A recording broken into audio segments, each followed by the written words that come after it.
Bismillahirrahmanirrahim.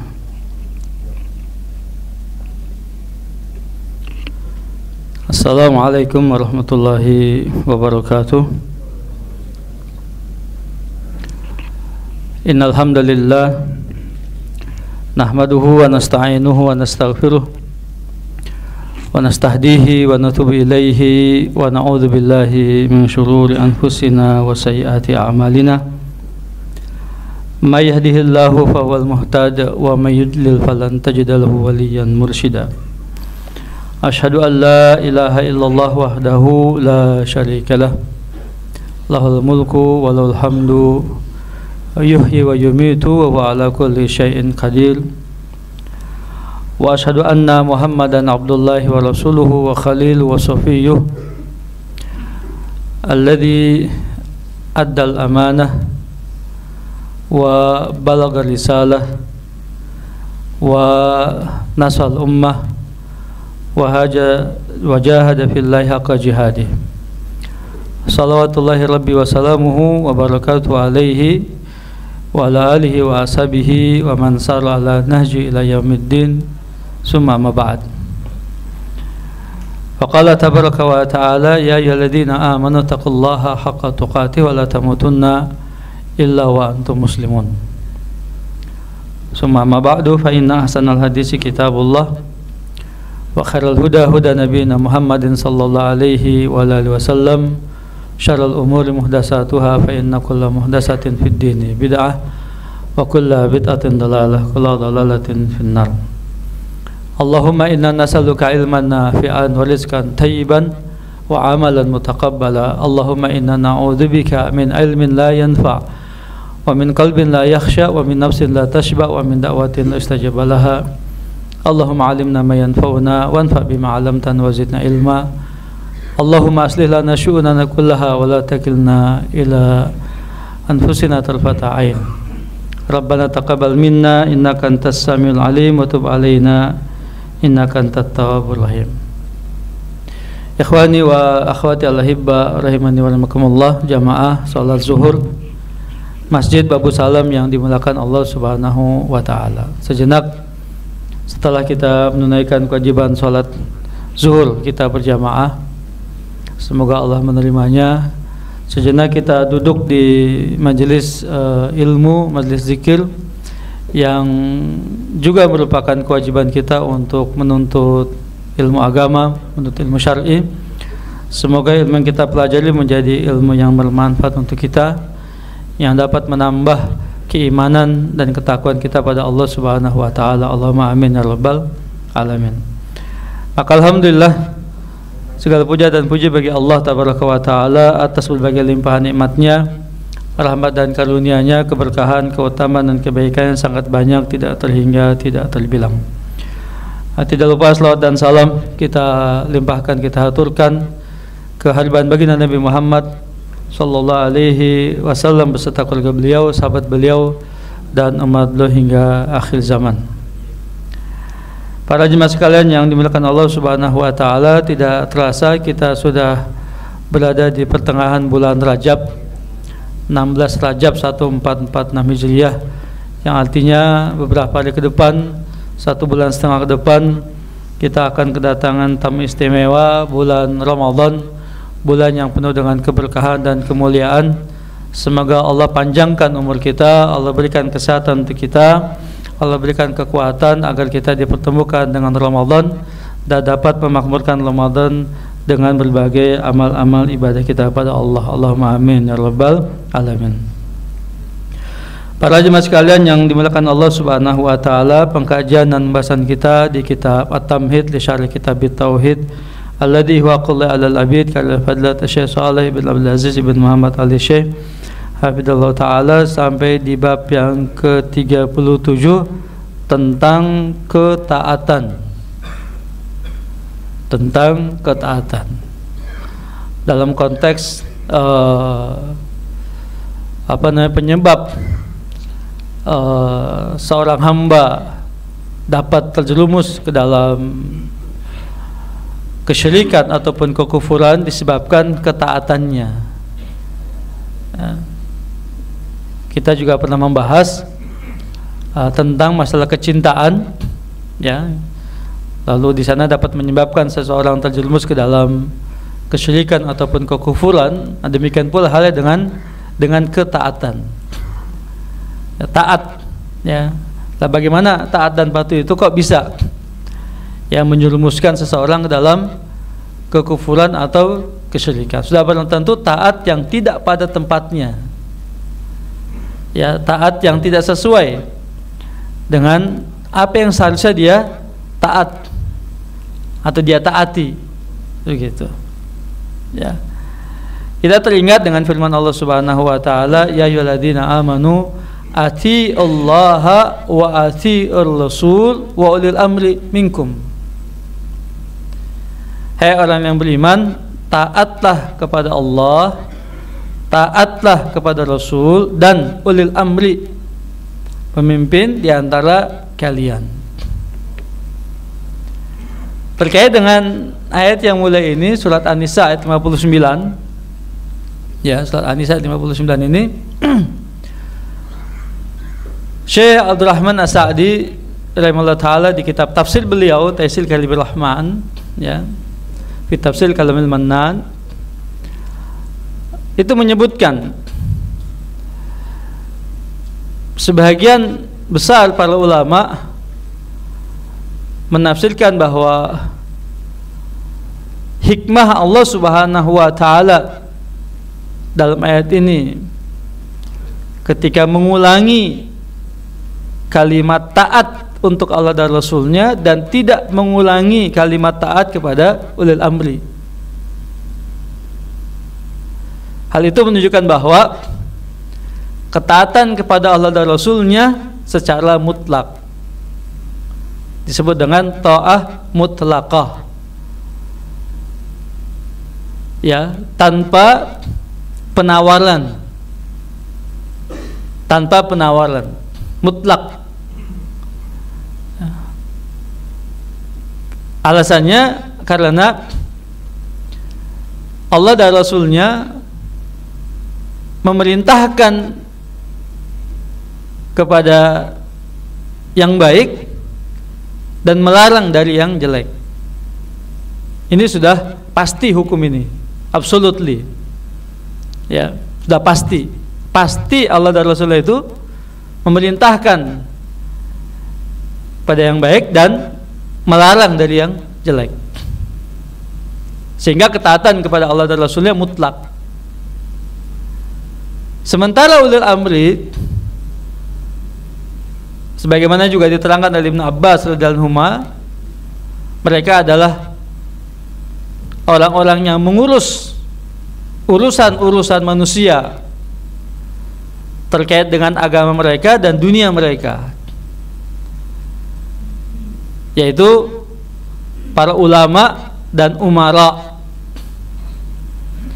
Ulama-ulama ini yang mengurus urusan-urusan agama,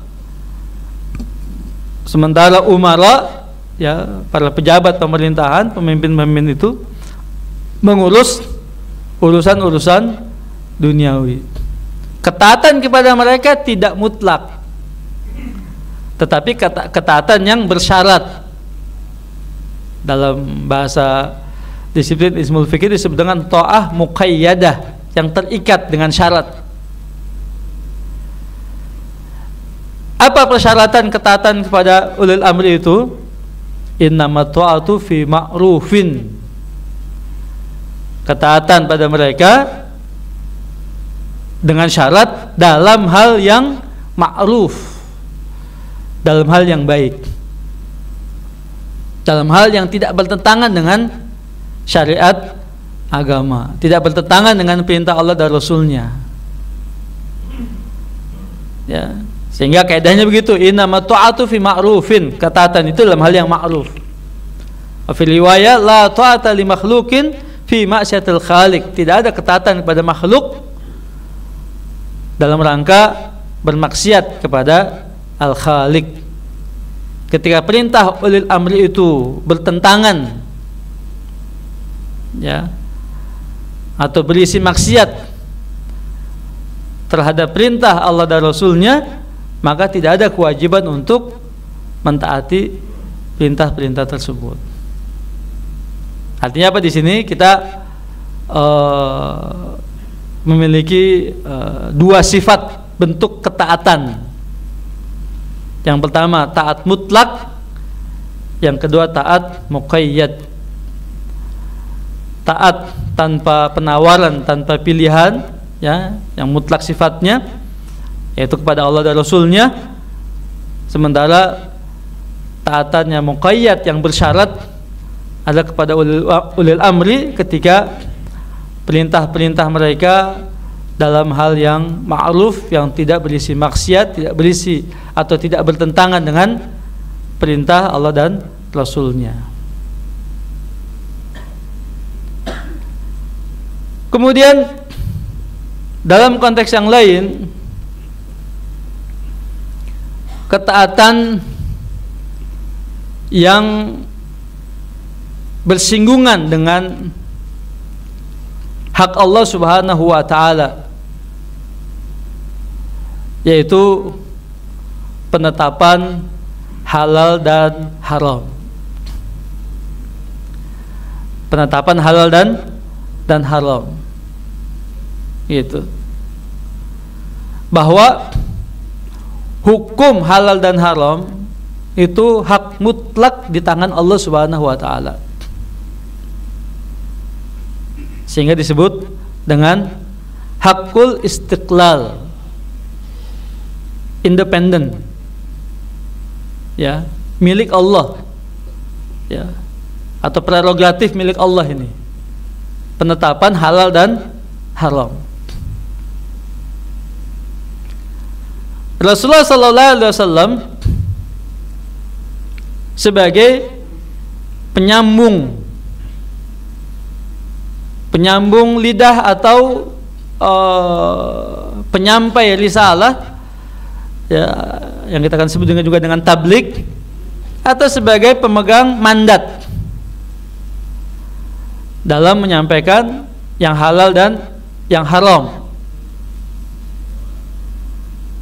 Dalam beberapa kesempatan beliau diizinkan oleh Allah untuk menetapkan halal dan haram ini yang tidak disebutkan dalam Al-Quran dan Sunnah, dan sejalan dengan ketentuan Al-Quranul Karim. Beliau diberi mandat untuk itu, tentang masalah halal dan haram. Sebagai contoh misalnya, terkait dengan beberapa hukum binatang-binatang dan makanan-makanan yang diharamkan oleh Allah Subhanahu wa ta'ala, disebutkan surat Al-Baqarah, disebutkan surat Al-Maidah, disebutkan surat Al-An'am misalnya, dan beberapa ayat yang lainnya, ya. Innama harrama 'alaikumul maitata wad-dama wa lahmal khinzir wa ma uhilla li ghairillahi bihi wal munkhaniqatu wal mawqudatu wal mutaraddiyatu wan natihatu wa ma akala sabu illa ma dzakaitum wa ma dhubi ala nusub wa antas taqsimu bil azlam zalikum fisqun. Disebutkan surat Al-Maidah yang ketiga. Sesungguhnya diharamkan untuk kalian, ya, bangkai, ya, bangkai, darah, kemudian daging babi, kemudian yang disembelih tidak dengan nama Allah, kemudian binatang-binatang yang mati karena tercekik, karena terpukul, karena tertanduk, atau karena jatuh dari tempat yang tinggi, atau diterkam oleh binatang buas, kecuali kamu sempat menyembelihnya, atau yang disembelih untuk dipersembahkan kepada berhala-berhala sebagai persembahan berhala-berhala, dan mengundi nasib dengan anak panah. Semuanya itu adalah kefasikan, gitu. Ini beberapa makanan jenis binatang yang diharamkan. Lalu dalam beberapa hadis Nabi sallallahu alaihi wasallam diriwayatkan oleh Ibnu Abbas, kemudian Abu Hurairah, Abi Umar, Ibnu Mas'ud dan sahabat-sahabat yang lainnya, Nabi sallallahu alaihi wasallam melarang untuk memakan kullu dzi nabin minas siba wa kullu dzi minkarin minat tuyur. Binatang yang bertaring dan burung yang berparuh tajam. Nabi juga melarang an akli humul ahliyah, keledai, jinak, itu juga dilarang oleh Nabi sallallahu alaihi wasallam. Ya. Lalu sebagian periwayatan tentang hukum misalnya binatang amfibi, ya, yaitu mohon maaf katak misalnya, kemudian ada juga cicak misalnya, ya. Kemudian ada perintah juga binatang-binatang yang wajib untuk dibunuh, disebut dengan khamsa fawasid. Nah, ini semua beberapa jenis-jenis binatang yang diharamkan untuk dimakan melalui lisan Nabi sallallahu alaihi wasallam. Kesimpulannya, ada beberapa keadaan di mana Nabi diberi mandat untuk menetapkan sesuatu itu haram. Ya. Tetapi ketika pengharaman Nabi itu bertentangan dengan risalat atau hikmah dari Allah Tabaraka wa Ta'ala, Nabi ditegur oleh Allah, diluruskan. Seperti surat At-Tahrim, di awal surat At-Tahrim, ya ayyuhan nabi lima tuharrim ma ahallallahu lak tabtagi mardata azwajika. Wahai Nabi, kenapa kamu mengharamkan sesuatu yang dihalalkan oleh Allah hanya karena untuk mendapatkan kerelaan dan keridhaan dari istri-istri kamu? Kasus apa itu? Pengharaman apa? Madu, minum madu. Jadi Nabi bergilir tuh, menggilir istri-istrinya, ya. Maka untuk mengembalikan fisik beliau minum madu. Beliau minum madu. Nah, ketika sampai ke giliran Aisyah radhiyallahu anha dan juga Hafsah, tercium bau madu tadi dan marah keduanya. Dan Nabi tidak suka ya keduanya itu marah. Ya sudah, kalau kayak gitu misalnya, ya aku tidak akan lagi minum madu katanya. Mengharamkan madu untuk dirinya. Benar atau salah? Salah. Madu itu makanan yang terbaik, minuman terbaik. Ya kan? Nabi ingin mengharamkan itu. Dicegah oleh Allah, ditegur oleh Allah, dipersalahkan oleh Allah, dan diluruskan oleh Allah. Artinya apa? Meskipun Nabi pemegang mandat atau diberi hak untuk menetapkan halal dan haram, ya, tetapi semuanya itu tidak bertentangan dengan kebijakan atau hikmah dari Allah Subhanahu wa Ta'ala. Berbeda dengan tadi sebagian binatang-binatang yang tadi disebutkan, ya, benar adanya dan dibenarkan oleh Allah. Nabi mengharamkan itu. Kesimpulannya, hak menghalalkan dan mengharamkan sesuatu di tangan Allah Subhanahu wa Ta'ala, dan Nabi memiliki mandat untuk beberapa keadaan juga menghalalkan dan mengharamkan. Namun secara pasti beliau sallallahu alaihi wasallam adalah muballigh anillah, penyampai risalah dari Allah Subhanahu wa Ta'ala. Artinya apa? Pelanggaran terhadap prinsip ini, menyelisihi prinsip ini, berakibat pada kekufuran dan kesyirikan. Ketika mengharamkan apa yang dihalalkan oleh Allah, sebaliknya menghalalkan apa yang diharamkan oleh Allah. Mentaati sebagian pemimpin-pemimpin dalam masalah penghalalan dan pengharaman yang bertentangan dengan syariat Allah dapat menjerumuskan seseorang ke dalam kekufuran dan kesyirikan. Dan itu terjadi di kalangan ahli kitab, kaum Yahudi dan Nasrani. Ya. Silakan dibaca di kitab Talmudnya Yahudi, bahwasanya rahib-rahib itu menghalalkan banyak hal yang diharamkan oleh Allah Subhanahu wa taala. Mereka menghalalkan khamr padahal haram. Mereka menghalalkan babi padahal juga haram. Mereka menghalalkan riba padahal haram. Mereka menghalalkan zina kepada wanita-wanita ummiyah, anak-anak perempuan Bani Ismail, padahal itu haram. Mereka menghalalkan apa yang diharamkan oleh Allah, sehingga Allah sebut yuharrimunal kalima an mawadhihi, merubah-rubah hukum firman-firman Allah itu dari tempat-tempatnya. Yang haram dihalalkan oleh mereka hanya untuk memperturutkan hawa nafsu mereka. Yakuluna amwalan nas bil batil, pendeta-pendeta itu memakan harta haram manusia dengan cara yang batil.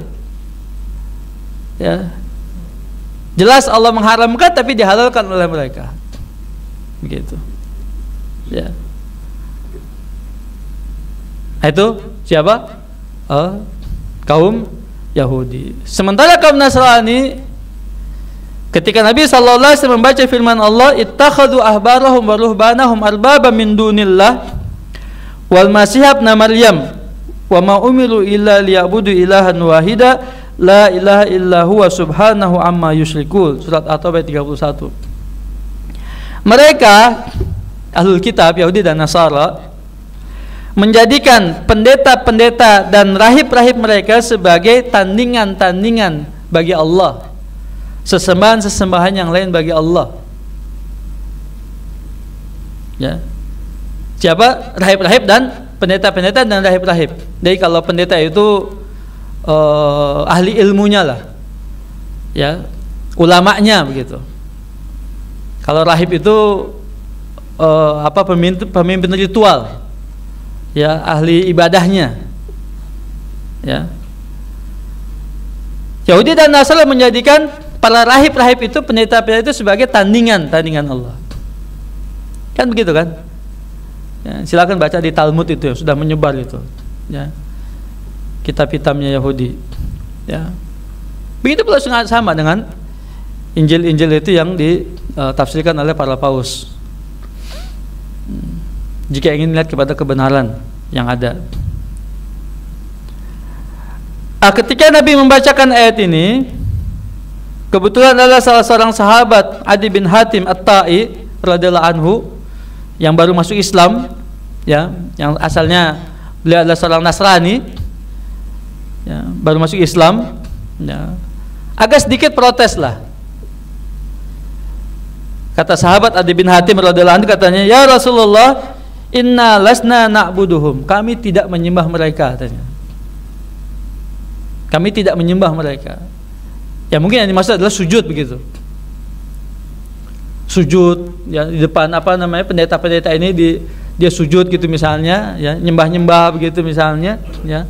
Atau menyembelih hewan persembahan kemudian diberikan kepada rahib dan pendeta, enggak. Ya. Kami tidak menyembah mereka, kata Adi bin Hatim. Jadi kalimat arbab diartikan dengan ma'bud, sesembahan. Apa jawab Nabi sallallahu alaihi wasallam? Alaysa yuharrimuna ma ahallallah fatuharrimunahu wa yuhilluna ma haramallah fayuhillunahu?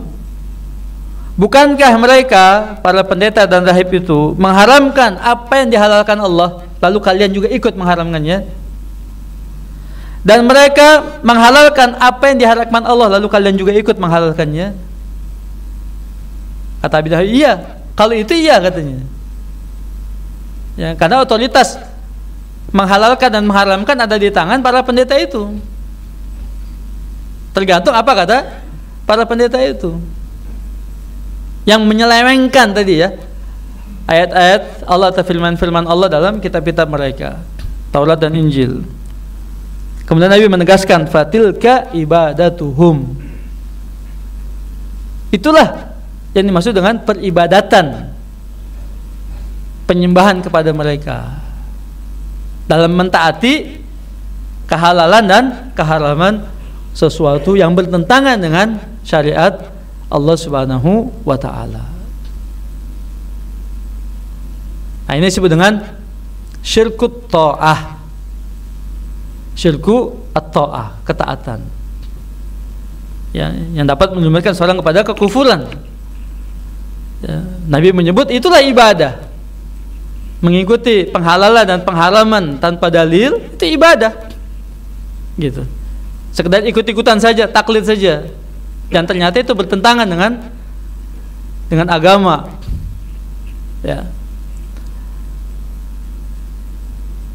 Lalu bagaimana dengan kias, ijtihad, analogi?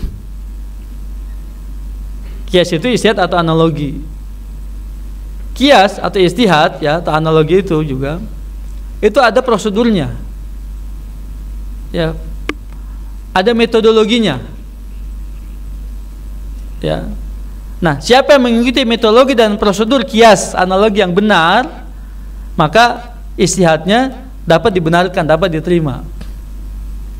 Tapi kalau metodologi yang dipakai dalam kias ini adalah salah, ya dan tidak tepat misalnya, jelas kiasnya batil. Kiasnya batil. Tidak benar kiasnya. Kias itu menyamakan yang sama, membedakan yang beda. Itu kias namanya, Pak. Ya.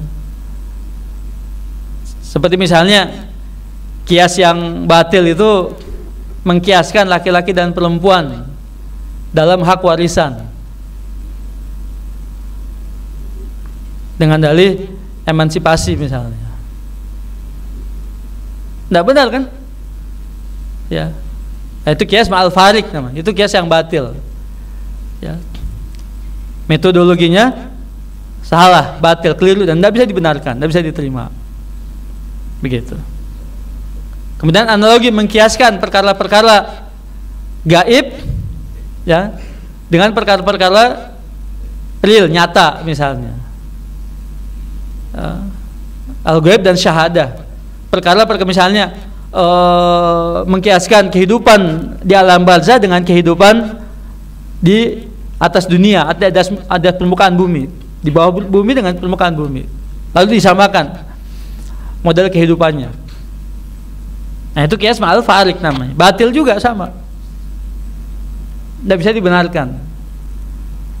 Apalagi sampai mengkiaskan misalnya sifat-sifat Allah ya, perbuatan-perbuatan Allah dengan sifat-sifat dan perbuatan makhluk. Sangat jauh sekali penyamaannya. Nah, jadi meskipun dalam agama kita Ahlus Sunnah ya berpegang adanya metode kias dalam menetapkan satu hukum ya, tapi dia punya prosedurnya. Dia ada metodenya. Yang benar yang diikuti metodenya.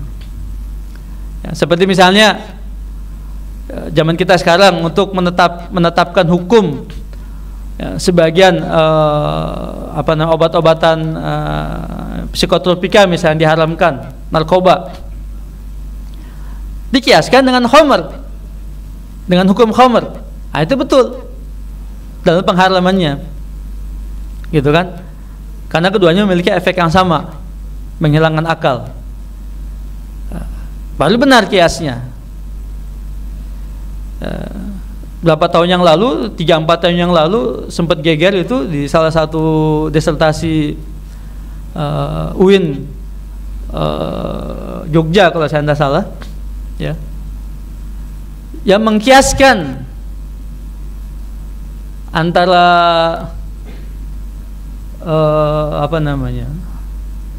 Saman Leven ya, atau hidup bersama tanpa ikatan pernikahan dengan perbudakan, bima malakat aimanukum, milkul yamin, dengan hamba sahaya. Wah, itu sempat geger itu, Pak. Pernah kita singgung kalau tidak salah itu, saya singgung di kajian kita di Waskita. Bagaimana menyamakan antara perzinaan ya, hidup bersama tanpa ikatan pernikahan, atau bahkan tanda kutip perzinaan dengan suka atau suka sama suka atau dengan kerelaan, dengan milkul yamin, dengan hamba sahaya perempuan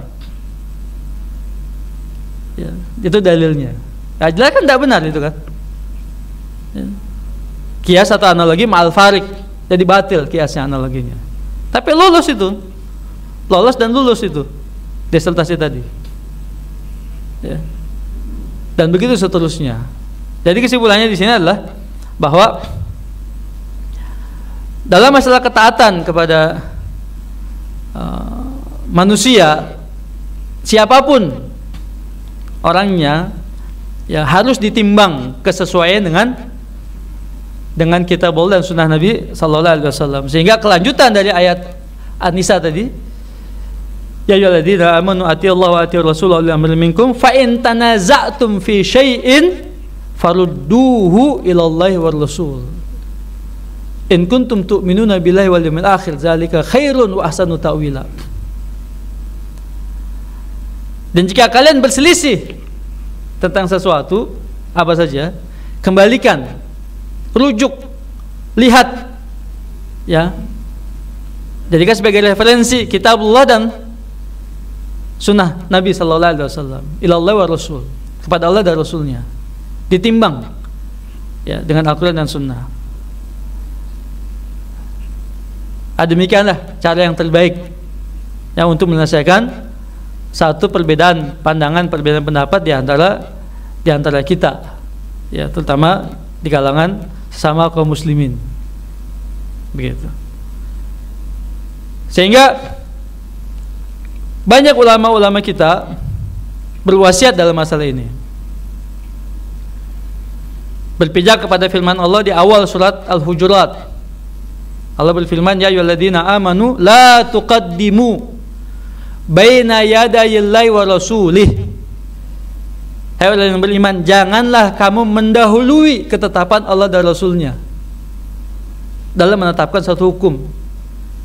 Jangan, tidak boleh kita melampaui batasan itu, begitu, ya. Nah, sehingga apa? Wasiat dari Imam Malik, Imam Malik. Qala rahimahullah ta'ala, innama ana bashar ukhti wa usif. Kata Imam Malik, aku adalah manusia, bisa benar, bisa salah, katanya. Bisa benar, bisa salah. Undur ila qauli, perhatikan perkataanku, perhatikan pendapatku, katanya. Ma wafaqal kitab was sunnah fakhudhu wa ma khalafal kitab was sunnah fatruku. Apa yang sesuai dengan kitab dan sunnah diambil, yang bertentangan tinggalkan. Imam Malik. Dalam riwayat yang lain beliau pernah mengatakan, kullun yukhadu wa yutrak min qawlihi illa sahib hadal qabr. Karena beliau ada di Masjid Nabawi. Semua orang ucapannya, pendapatnya, perkataannya, opininya, hasil penelitian dan kajiannya, mazhabnya, apapun istilahnya, boleh diambil, boleh dibuang, ditinggalkan. Silakan diambil, silakan ditinggalkan. Masih bisa dipilih, masih bisa ditimbang. Tidak ada yang mutlak, kecuali sahib hadal qabr, penghuni kuburan ini. Apa maksudnya? Hadis Nabi sallallahu alaihi wasallam. Apa maksudnya? Apa yang datang dari, apa yang dibawa oleh beliau sallallahu alaihi wasallam dari Al-Quran dan Sunnah. Apa yang dibawa oleh beliau dari Al-Quran dan Sunnah wajib untuk diambil. Tidak ada pilihan. Sementara yang lainnya boleh diambil, boleh dibuang. Tidak wajib untuk dijadikan sebagai patokan. Gitu. Dilanjutkan oleh Imam Syafi'i, muridnya. Apa kata Imam Syafi'i rahimahullah ta'ala?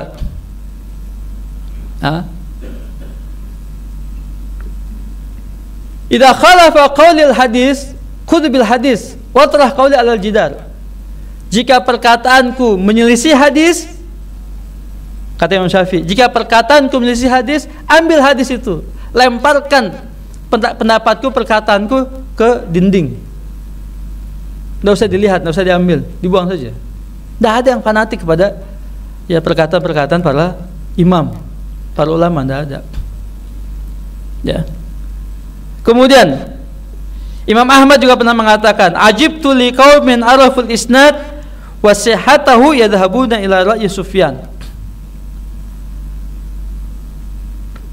Aku sangat heran melihat keadaan satu kaum di mana mereka sudah mengenal, mengetahui sanad sahih satu hadis, tapi masih mengikuti pendapatnya Sufyan As-Tsauri, rahimahullah taala, salah seorang pembesar dari kalangan tabi'in.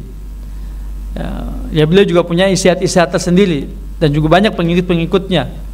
Ya, hanya saja tidak sampai berkembang seperti 4 mazhab yang lain. Ya.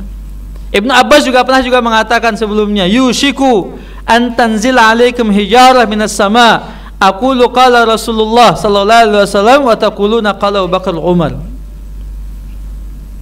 Semoga saja kalian ditimpakan hujan batu dari langit. Aku mengatakan Rasulullah sallallahu alaihi wasallam bersabda begini dan begini, tapi kalian malah memilih pendapatnya Abu Bakar dan Umar. Khairul huda huda Nabi sallallahu alaihi wasallam.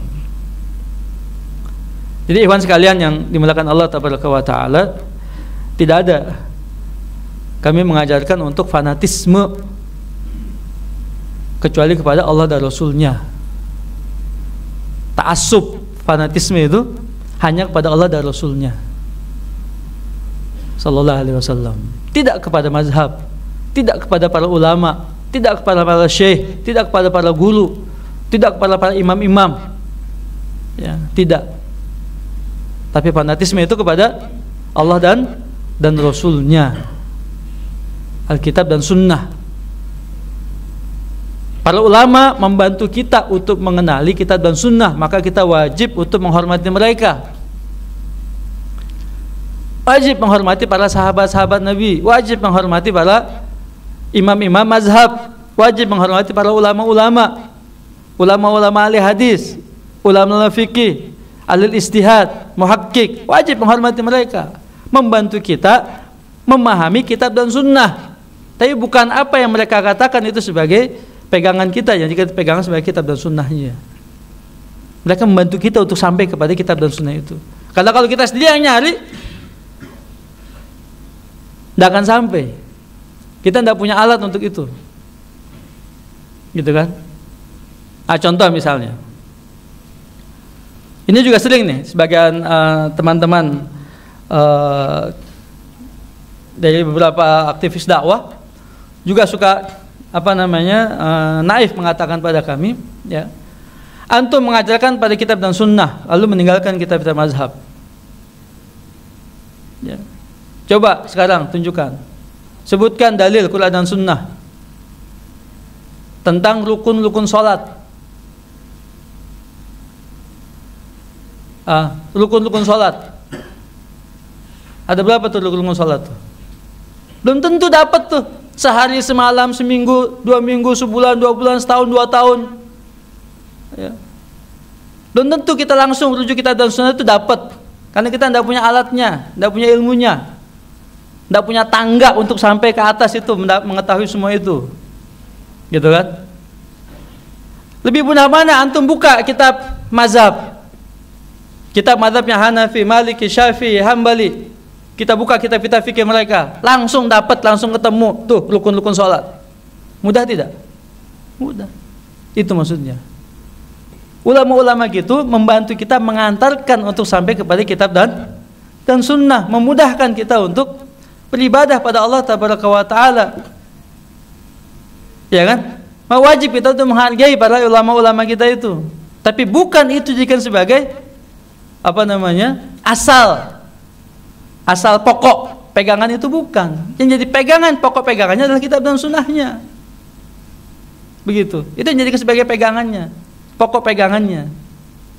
Membantu untuk sampai kepada dalil. Maka kalau antum tanya, ya, nanya kepada ustadz ini kayak, jangan bagaimana menurut antum, jangan bagaimana menurut Pak Kiai, jangan bagaimana menurut ustadz, jangan bagaimana menurut antum, jangan tanya begitu. Yang ditanya adalah apa? Bantu kami mengetahui dalilnya, Quran dan sunnah, gitu. Supaya apa? Supaya itu ustadz, supaya itu kiai, supaya itu guru belajar juga sama. Ya, bukan hanya menyampaikan dari dirinya hawa nafsu, tapi belajar untuk menyampaikan apa yang menjadi kalamullah dan juga sabda Nabi sallallahu alaihi wasallam. Nah, begitu. Ya. Saya dan juga kami di pesantren itu mengajarkan satu kitab dalam mazhab Syafi'i, Sangat terkenal kitabnya itu di kalangan Syafi'iyin, disebut dengan Matan Abi Suja' atau Al-Kitab Al-Ghaya wa Taqrib namanya, fikih Syafi'i. Kalau baca kitab itu semua Masya Allah itu ya, ilmu semua, tapi tidak menyebutkan dalilnya. Kitab itu Matan Abi Suja' ya, silakan antum mencari kitabnya, matannya kitab Al-Ghaya wa Taqrib. Syekh Muhammad Mustafa Adib Al-Bugha ya, profesor beliau di Suriah, kalau Syria ya, punya kitab Tadhib fi Adillati Matan Ghaya wa Taqrib. Syafi'i beliau. Apa? Dalil-dalilnya. Ah, itu. Dalil-dalilnya. Membantu untuk sampai kepada dalil-dalilnya. Begitu belajar itu. Ya. Jadi bukan apa menurut antum gimana, menurut ini jangan. Karena setiap perkataan kita bisa diterima, bisa dibuang. Ini Masya Allah, ini sudah lewat dari jamnya, jam antum istirahat ya. Tapi paling tidak prinsip ini bisa dipahami dengan baik ya, bahwasanya ketaatan kepada Allah dan Rasul adalah ketaatan yang mutlak, tanpa resep, tanpa pilihan ya, tidak ada tawar-menawar, karena Allah dan Rasulnya memerintahkan yang baik dan melarang dari yang jelek. Sementara ketaatan kepada makhluk ya diikat dengan atau disyaratkan dengan ketaatan dalam hal yang ma'ruf, tidak dalam rangka bermaksud kepada Allah dan melanggar perintah Allah dan Rasulnya. Semoga Allah Subhanahu wa ta'ala berikan taufik dan hidayah kepada kita semua untuk kita bisa menetapi agama ini dengan sebaik-baiknya. Allahumma amin ya rabbal alamin. Subhanaka Allahumma bihamdik asyhadu an la ilaha illa anta astaghfiruka wa atubu ilaik. Wa sallallahu nabiyana Muhammad wa ala alihi wa sahbihi wasallam. Assalamualaikum warahmatullahi wabarakatuh.